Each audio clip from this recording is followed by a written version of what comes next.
SDM ज्योति मौर्य और उनके पति आलोक मौर्य का निजी विवाद अब पब्लिक हो चुका है और इस पे कूद पड़े हैं एडवोकेट एपी सिंह साहब।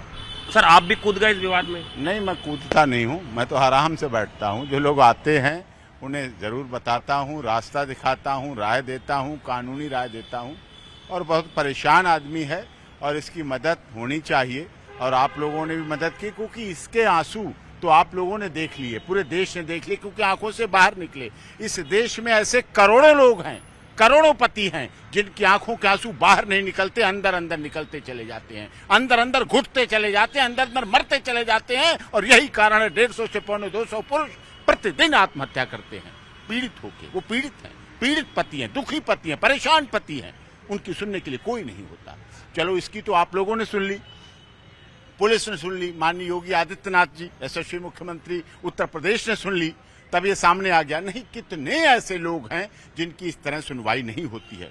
और सदैव जब भी ऐसे कारण हुए, जब भी ऐसे केस हुए, क्योंकि होता क्या है, इस देश में बड़े बड़े प्रधानमंत्री हुए, न्यायाधीश हुए, अभिनेता हुए, राजनेता हुए, व्यापारी हुए, प्रतिष्ठित वर्ग के हुए, अधिवक्ता हुए, डॉक्टर हुए, बहुत हुए, जिनकी धर्म पत्नियां कम पढ़ी लिखी और अनपढ़ थीं, लेकिन उन सब पतियों ने चाहे कितनी प्रतिष्ठा के पद पर रहे, मान सम्मान के पद पर रहे, पैसा रहा, धन रहा, जनबल रहा, बाहुबली रहे, बाहुबली सांसद रहे, सब कुछ रहा, क्रिमिनल रहे, हार्डकोर क्रिमिनल रहे, लेकिन उन्होंने सबने अपनी पत्नियों को रानी बना के रखा। बेशक कम पढ़ी लिखी थी, बेशक अनपढ़ थी, लेकिन यहां उल्टा हो रहा है। जब पत्नी, महिला, नारी, स्त्री पति से अधिक पढ़ लिख जाती है, चाहे पढ़ाने में पति हो, सहयोगी हो, साथ हो, तन लगाए, मन लगाए, धन लगाए, बच्चों को पाले, घर पे पोछा करे, झाड़ू लगाए, खाना बनाए, खिलाए, उसके कपड़े धोए, अपना साधारण साबुन से धोए, उसके ड्राई क्लीन करा के दे, उसको प्रयागराज ले जाए, उसको कोचिंग इंस्टीट्यूट ले जाए, उसको अच्छे अच्छे सेंटर में पढ़ाए, उसको इंटरव्यू के लिए ले जाए, बच्चों को, जुड़वा बच्चों को अपना बाहर बैठे हुए खिलाता रहे, दूध दानी से दूध पिलाता रहे।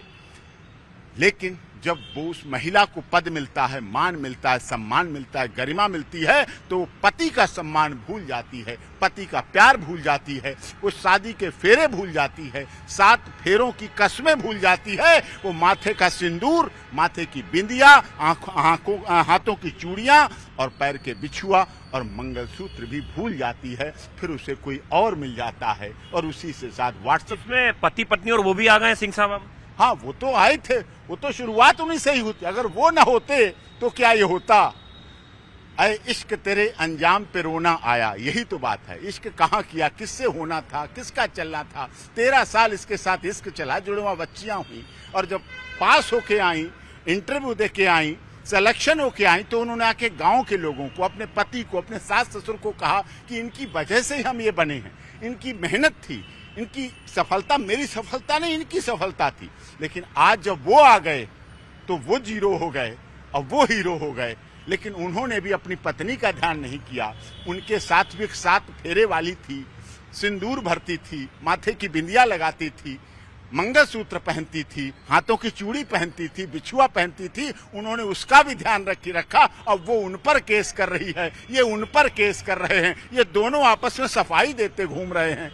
सिंह साहब, एसडीएम मैडम कह रही हैं कि निजी मामला था, हर पति पत्नी का होता है, वो अलग होना चाहती हैं, इसको इतना ज्यादा पब्लिकली कर दिया गया, ऑडियो वायरल कर दिए गए।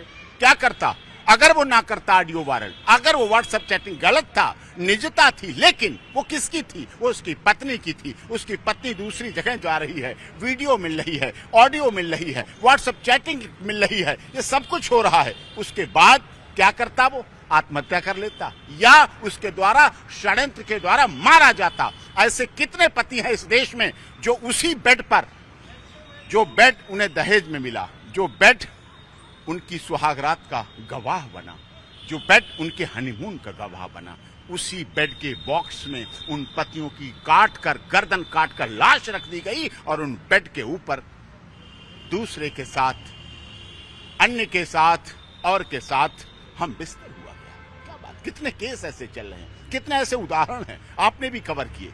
आप तो क्राइम के बहुत अच्छे बड़े रिपोर्टर हैं, कवरेज करते हैं, ग्राउंड जीरो पर रिपोर्टिंग करते हैं, आपने देखा। लेकिन क्यों पुरुष की बात उठाने वाला दुनिया में कोई है ही नहीं, बात ही नहीं है। पुरुष किसी पॉलिटिकल एजेंडे में ही नहीं है। पुरुष की बात नहीं की जाती है। महिला आयोग है, महिला मंत्रालय है, महिला हेल्पलाइन है, महिला हेल्प डेस्क है, महिला के लिए स्पेशल थाना है, महिला के लिए स्पेशल कोर्ट है। पुरुष आयोग कहाँ है? कहाँ है पुरुष मंत्रालय? कहाँ है पुरुष हेल्पलाइन? अच्छी बात है, आप एक पुरुष के सपोर्ट में आगे खड़े हुए हैं, आप भी एक पुरुष हैं, लेकिन क्या आलोक की गलती ये थी कि वो एक स्वीपर है महज और वो एसडीएम बन गई मैडम?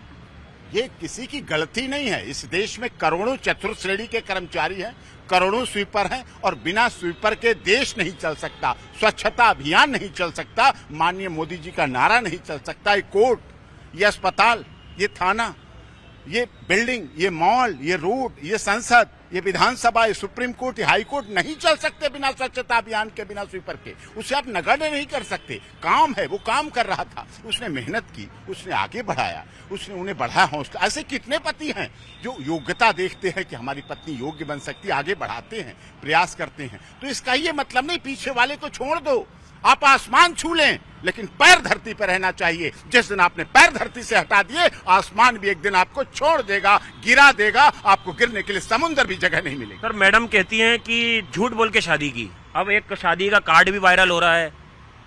ये सब झूठ है साहब। ये शादी 13 साल पहले हुई। ये शादी लिंक्डइन से नहीं हुई, इंस्टाग्राम से नहीं हुई, फेसबुक से नहीं हुई, पेज से नहीं हुई, शादी.com से नहीं हुई, मैरिज ब्यूरो से नहीं हुई, रास्ता चलते नहीं हुई, क्लब में नहीं हुई, पब में नहीं हुई, बार में नहीं हुई, डांस रूम में नहीं हुई। ये शादी गांव में हुई थी। और गांव में शादी होती है तो एक व्यक्ति जब गांव में घुसता है, लड़की का बाप, पिता, भाई, तो गांव में घुसते ही किसी के बारे में पूछता उनका घर कहाँ है। सब डाटा, पूरा बायोडाटा गांव का वाले बता देते हैं, उसको कौन है, क्या है, कहाँ घर, कौन क्या, सब बता देते हैं। ये महानगर की जिंदगी नहीं है कि ऊपर कौन रह रहा, नीचे कौन रहा, दाएं कौन रह रहा, बाएं नहीं, पता नहीं, हमें नहीं पता, हमें नहीं जानकारी। नीचे सफेद लगा है टेंट, किसी की मौत हो गई, ऊपर बैंड बज रहा है, ढोल बज रहा है। ये महानगर नहीं है, ये ग्रामीण परिवेश में शादी हुई, 13 वर्ष पहले शादी हुई। कोई नहीं कह सकता कि ये ऐसे लगाए गए आरोप पूरी तरह झूठ है। अब वो कह रहे फॉर्च्यूनर मांग रहा था, 2009 में फॉर्च्यूनर आई, 10 में फॉर्च्यूनर वो इन्हीं से मांग रहा था, 50 लाख रुपए मांग रहा था। क्या मतलब होता है? चतुर्थ श्रेणी का कर्मचारी 50 लाख रुपए इन्हें देगा, क्यों मांगेगा? क्यों मांगेगा दहेज? 50 लाख रुपए मांग रहा। ससुर टॉर्चर कर रहा था, 13 साल से ससुर टॉर्चर कर रहा था। अरे कमाल है भाई, देख भाई। और आप एसडीएम थी, आपने कहीं कंप्लेंट नहीं की। महिला मंत्रालय, महिला हेल्पलाइन, महिला हेल्प डेस्क, महिला थाना, महिला फास्ट ट्रैक कोर्ट। आपके यहाँ तो सीओ आते हैं, आपके यहाँ तो थाना अध्यक्ष आते हैं, सैल्यूट करते हैं, ma'am yes I am here. आपने नहीं कहा कि मेरा पति मुझे धोखा दिया, मेरा ससुर मुझे मारता है, पीटता है, टॉर्चर करता है, भूखा। उसने वो काम किया एक महिला के साथ जैसे फिल्म में हीरा ठाकुर ने किया था, लेकिन भूल गया वो सूर्यवंशम में। हीरा ठाकुर तो बना, लेकिन हीरा ठाकुर को उसने पूरी नकल नहीं की। हीरा ठाकुर अपनी पत्नी को डीएम बनाते बनाते खुद भी 60 बसों का मालिक बन गया और 300 बीघा जमीन का मालिक बन गया। तब वो उसकी पत्नी उसके ससुर को पेपर वेट गिरा के पैर छूने गई, क्योंकि उसका बेटा जो है उसके पैर छूने गई थी, जिसका बेटा 60 बसों का ट्रांसपोर्टर था और अपने पिता के नाम पर ट्रांसपोर्ट एजेंसी खोल रहा था, जमीनें बेच रहा था, खेत थे, खलिहान थे, और वो भी संपन्न था। सिंह साहब, कुछ लोग ये कह रहे हैं कि इतने कितने पुरुष हैं जो महिलाओं को छोड़ देते हैं, उनकी चर्चा नहीं होती। एक महिला अगर अपने पति को छोड़ रही है तो इतना बड़ा बवाल, बखेड़ा खड़ा हो गया है। देखिए, कुत्ता आदमी को काटता है, खबर नहीं बनती है। आदमी कुत्ते को काट लेता है, वो खबर बनती है। यही बड़ी बात है, यही समाज की बात है। इसलिए महिला रही है, अर्धांगिनी रही है। आप देखिए, इस देश की प्रॉपर्टी सबसे ज्यादा मूल्यांकन होता है प्रॉपर्टी से। मकान, जमीन, खेती, फ्लैट, फ्लोर जो भी हैं, अधिक से अधिक महिलाओं के नाम है प्रॉपर्टी में। ज्वेलरी महिलाओं के पास है। गाड़ियों की मालिक आप निकाल के देखिए, महिलाएं हैं। तो आप कैसे कह सकते हैं कि उनके साथ नहीं? गलत हो रहा है, पद का दुरुपयोग है। मान सम्मान मिले, लेकिन अपने परिवार के साथ में। गाना था ना, स्वर्ग से सुंदर सपनों से प्यारा है अपना घर द्वार, कभी ये प्यार न छूटे, मेरा घर द्वार न छूटे। ये गाना गा के देखती ना एसडीएम साहिबा, मेरा घर द्वार। मेरे घर द्वार में कौन था? पति था, बच्चे थे, जुड़वा बच्चे थे। क्या इन दोनों ने मिलकर उन बेटियों के बारे में सोचा? उन बेटियों का क्या भविष्य होगा? क्या सोचेंगी बेटियां बड़े होके? अपनी माँ के बारे में क्या सोचेंगी? अपने पिता के बारे में क्या सोचेंगी? उनके बारे में सोचा, सिर्फ अपने बारे में सोचा, अपने आनंद, अपने स्वार्थ, अपने मान और सम्मान के बारे में सोचा, अपने पद और गरिमा के बारे में सोचा। माता पिता का फर्ज होता है अपने बच्चों के लिए काम करना। मैंने कितने घर उजड़ते हुए देखे, कितने पुरुषों को अपनी पत्नी से शिकायत है, कितनी पत्नियों को अपने पतियों से शिकायत है, लेकिन उन्होंने कहा sir doctor AP Singh ji, मेरी बनती तो नहीं, लेकिन इन बच्चों के लिए मैं त्याग कर रहा हूं, इन बच्चों के भविष्य के लिए त्याग कर रहा हूं। व्यक्ति अपने बच्चों के लिए, भविष्य के लिए त्याग करता है, झूठ बोलता है, मेहनत करता है, अपना फटी बनियान पहनता है, अपना फटा नेकर पहनता है, अपने बुरुश को, एक ही बुरुश को रगड़ता रहता है, कॉलगेट को दबा दबा के निकालता है। वो किस लिए? भूखा रहता है, प्यासा रहता है, पानी का लगा होता है, वाटर का 5 रुपए गिलास वो नहीं पीता है, वो टोटी ढूंढता है कि वहां से फ्री में पानी पी लूं। पैदल चलता है, ई रिक्शा नहीं लेता है, बस पकड़ता है, मेट्रो नहीं लेता है अपने परिवार के लिए। आपको लगता है सिंह साहब, एक वो आदमी जो उस लड़की के साथ शुरू से जुड़ा रहा, उसको एग्जाम दिलाया, इस मुकाम तक पहुंचाया, एक पीड़ित पति का दर्द अब उभर के सामने आया है? ये उसका दर्द नहीं है, केवल उसका दर्द, उसका तो दर्द है ही है जिससे आप देख रहे हैं। ये इस देश के करोड़ों पतियों का दर्द है। उस दर्द से इस देश के करोड़ों पति पीड़ित हैं। कुछ के आंसू बाहर निकलते हैं, कुछ के आंसू अंदर जाते जाते सुसाइड कर लेते हैं, पंखे पे लटके मिलते हैं, ट्रेन से कूद जाते हैं, जहर खा लेते हैं, आत्महत्या कर लेते हैं, दुखी होकर, परेशान होकर। और जब वो दुखी होकर, परेशान होकर आत्महत्या करते हैं तो उनका अगर बाप है या भाई है, वो कहता है साहब क्या हुआ? हम पूछते क्या हुआ? सब कुछ घर में अनबन हो गई थी, इसलिए बच्चे ने आत्महत्या कर ली साहब, बस हमें एफआईआर नहीं करानी। आलोक मौर्य को आप किस तरह से सपोर्ट कर रहे हैं? देखिए, आलोक मौर्य हमसे जो हेल्प मांग रहा है कि हमारा क्या होगा, हमने कहा कोई बात नहीं, access to justice for all. अगर उनके लिए न्याय है तो माननीय अदालतें तुम्हारे लिए भी न्याय देंगी। न्याय सबके लिए, इस देश के दलित, गरीब, शोषित, पीड़ित, मजदूर, संपर्क में है के लिए। हाँ, संपर्क में बात करता है। हमने कहा जिस तरह से जैसी जरूरत होगी आई विल डू, हेल्प करेंगे। सिंह साहब, आप तो कानून के जानकार हैं, आपने कई हाई प्रोफाइल मामले भी लड़े हैं।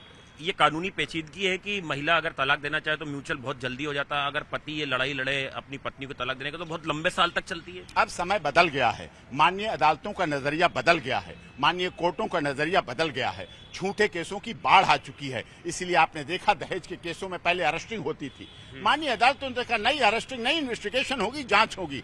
महिला उत्पीड़न अब कम हुआ है, पुरुष उत्पीड़न बहुत ज्यादा बढ़ गया है, ये समस्या आ गई है।